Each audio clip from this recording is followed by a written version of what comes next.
સુરતની મની લોન્ડરિંગના ખોટા કેસમાં ફસાવીને ફરિયાદીને ડિજિટલ એરેસ્ટ કરી ₹60,14,885 જેવી માતબર રકમ પડાવી લેવાના હાઈ પ્રોફાઇલ ગુનામાં પોલીસે વધુ એક સફળતા મેળવી છે.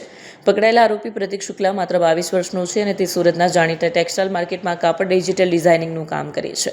12 પાસ આ યુવાન કોમ્પ્યુટર અને ડિજિટલ ટેકનોલોજીનો જાણકાર હોવા છતાં તેણે પોતાની આવડતનો ઉપયોગ સર્જનાત્મક કામને બદલે સાયબર ફ્રોડમાં કર્યો. કાપડ ઉદ્યોગમાં ડિઝાઇનિંગના વ્યવસાય સાથે સંકળાયેલો હોવાને કારણે તે ટેકનિકલ બાબતોથી વાકેફ હતો, જેનો ઉપયોગ તેણે સાયબર ગુનેગારોને બેંક એકાઉન્ટ પૂરા પાડવા માટે કર્યો. આ ઠગ ટોળકીએ ફરિયાદીને ફોન કરી પોતે મુંબઈ સાયબર ક્રાઇમમાંથી બાલસિંગ રાજપૂત અને સુનિલ દુબે બોલે છે તેવી ખોટી ઓળખ આપી. ફરિયાદીને કલાકો સુધી વિડીયો કોલ પર ડિજિટલ એરેસ્ટ રાખી જેલની ધમકી આપી. આરબીઆઈ વેરિફિકેશનના નામે ₹60 લાખથી વધુની રકમ આરટીજીએસ દ્વારા ટ્રાન્સફર કરાવી લીધી હતી. આ કૌભાંડમાં પ્રતીક શુક્લાએ મુખ્ય ભૂમિકા ભજવી હતી. પોલીસ તપાસમાં બહાર આવ્યું છે કે આરોપી પ્રતીકે અગાઉ પકડાયેલા આરોપી અંકુર કુશવાહાનું આઈડીબીઆઈનું બેંકનું ખાતું માત્ર ₹6,000ના કમિશનની લાલચે મેળવ્યું હતું. આ એકાઉન્ટ તેને સાયબર ફ્રોડ કરતી ગેંગને વાપરવા માટે આપ્યું હતું. આ એક જ એકાઉન્ટમાં ₹24,81,860ના શંકાસ્પદ વ્યવહારો મળી આવ્યા છે.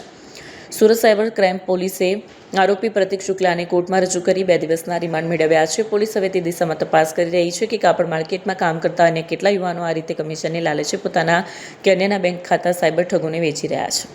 2025નો એક ડિજિટલ એરેસ્ટના ગુનામાં અમે લોકોએ બીજા આરોપી પ્રતીક શુક્લાની ધરપકડ કરી છે. એ જે ડિજિટલ એરેસ્ટ છે એ 60 લાખનું હતો અને એમાંથી ₹1.5 લાખ જે અકાઉન્ટમાં ગયા હતા એમને અગાઉ અમદાવાદથી ઝડપી પાડવામાં આવ્યો હતો. એમનું નામ હતું અંકુર કુશવાહા અને અત્યારે જે આરોપી છે એને અંકુર કુશવાહાથી અકાઉન્ટ લીધેલી હતી કમિશન માટે. અને એ જે પ્રતીક શુક્લા છે અત્યારનો જે આરોપી છે એ હરિયાણામાં જે મુખ્ય ગેંગ ઇન્ડિયાથી કામ કરે છે એમને અકાઉન્ટ અને અકાઉન્ટની ડિટેલ્સ આપવાનું કામ કરતો હતો.